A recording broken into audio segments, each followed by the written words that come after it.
নমস্কার বন্ধুরা, রিনাস কিচেনে আপনাদের সবাইকে স্বাগত।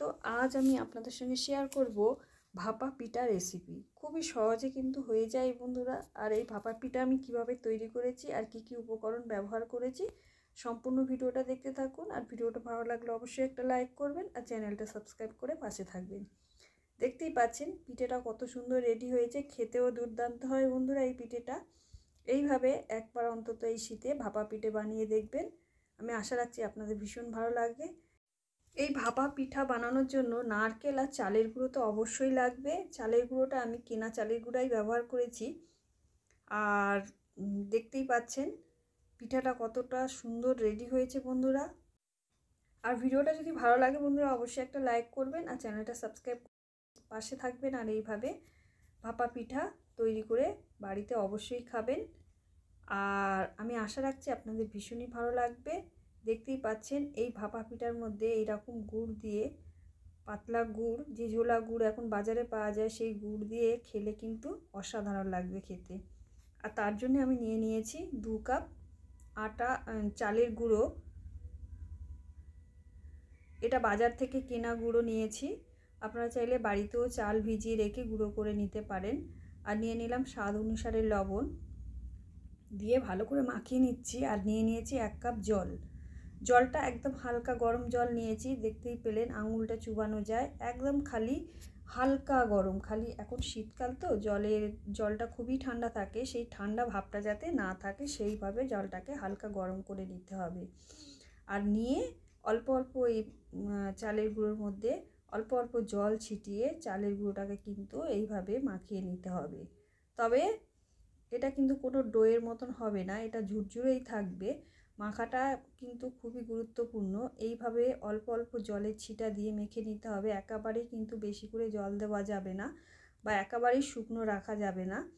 এরকম অল্প অল্প করে জল দিয়ে মেখে নিতে হবে, তাতে কিন্তু ভাপা পিঠাটা খেতে দারুণ হবে, খুবই ভালো হবে আর তাড়াতাড়ি রেডিও হয়ে যাবে। দেখুন মাখতে মাখতে এমন পর্যায়ে আসবে, এইভাবে মাখতে মাখতে যাতে মুঠোর মধ্যে এসে যায়, দলা পাকিয়ে যায় এরকমভাবে, তখনই বুঝবেন যে পিঠাটা, চালের গুঁড়াটা মাখা হয়ে গেছে, পিঠার জন্য একদম রেডি হয়ে গেছে। এইভাবে কিন্তু মেখে নিতে হবে। দেখুন চালের গুঁড়ো কিন্তু ঝুরঝুরে রয়েছে, কিন্তু হাত দিয়ে এইভাবে মুঠো ধরে নিলে কিন্তু দলা পাকিয়ে যাচ্ছে। আর 1 কাপের থেকে দেখতেই পাচ্ছেন অল্প পরিমাণে জল বেঁচে গেছে। হাফ কাপের একটু বেশি জল আমার লেগেছে চালের গুঁড়াটা মাখতে। এবারে আমি একটা ছাঁকনি নিয়ে নিয়েছি, চালের গুঁড়াটাকে কিন্তু ছেঁকে নেবো, চেলে নেবো ভালো করে। চেলে নেবেন অবশ্য, চেলে নিলে কিন্তু পিঠাটা খেতে ভালো হবে, আর চেলে না নিলে কিন্তু খুবই সমস্যা হবে। যেহেতু অল্প অল্প জল দিয়ে আমি মেখেছি, সম্পূর্ণ কিন্তু চালের গুঁড়াগুলো ভালো করে ঝুরঝুরে হয়ে যায়নি, খানিকটা কোথাও কোথাও দলা পাকি রয়েছে। দেখতেই পাবেন চালতে চালতে কিন্তু ডালা ডালা এই ছাঁকনির মধ্যে থাকবে। সেই ডালাগুলো কিন্তু থাকলে, চালের এই যে দলা পাকানো অংশগুলো থাকলে কিন্তু পিঠাটা ভালো হবে না। তাই হাত দিয়ে এরকম ভেঙে ভেঙে দিয়ে ভালো করে চেলে ঝুরঝুরো করে নিতে হবে চালের গুঁড়োগুলোকে। দেখতেই পাচ্ছেন আমি অল্প অল্প করে দিয়ে ভালো করে কিন্তু চেলে নেবো, অবশ্যই চেলে নেবেন। একেবারে কিন্তু এই অবস্থাতেই পিঠাটা কোনো মতেই তৈরি করতে যাবেন না, তাতে কিন্তু ভালো হবে না। দেখতেই পেলেন কীরকম চালের গুঁড়োটার দলা দলা পাখি রয়েছে, এইগুলো কিন্তু খুব ভালো করে চেলে নিতে হবে। এবার আমি একটা তড়কা প্যান নিয়ে নিয়েছি, আপনাদের কাছে যে কোনো বাটিতেও এই ভাপা পিঠাটা তৈরি করতে পারেন, তাতে অসুবিধা নেই। তড়কা প্যানের মধ্যে খানিকটা চালের গুঁড়ো আমি দিয়ে দিলাম, দিয়ে এবারে এর মধ্যে দিয়ে দিচ্ছি নারকেল কোড়ানো।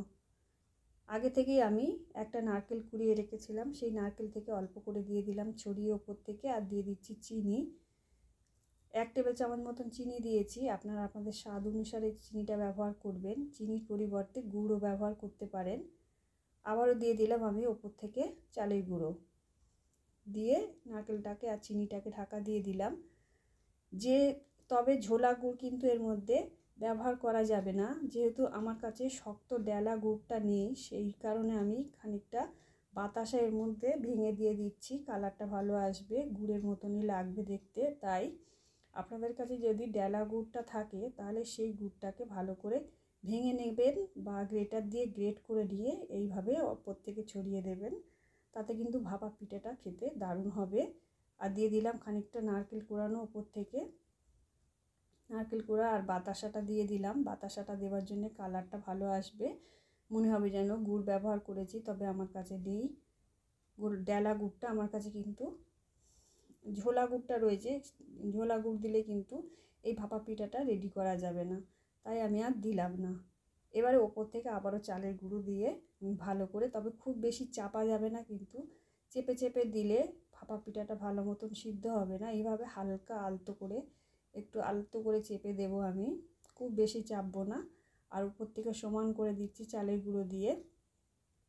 এইভাবে করে পিঠাটাকে রেডি করে নিতে হবে। দেখুন এইভাবে খুব সুন্দর করে আমি সমান করে নিয়েছি। রেসিপিটা ভালো লাগলে বন্ধুরা অবশ্যই একটা লাইক করবেন আর চ্যানেলটা সাবস্ক্রাইব করে পাশে থাকবেন। আর এইভাবে কিন্তু ভাপা পিঠা বাড়িতে তৈরি করে খাবেন।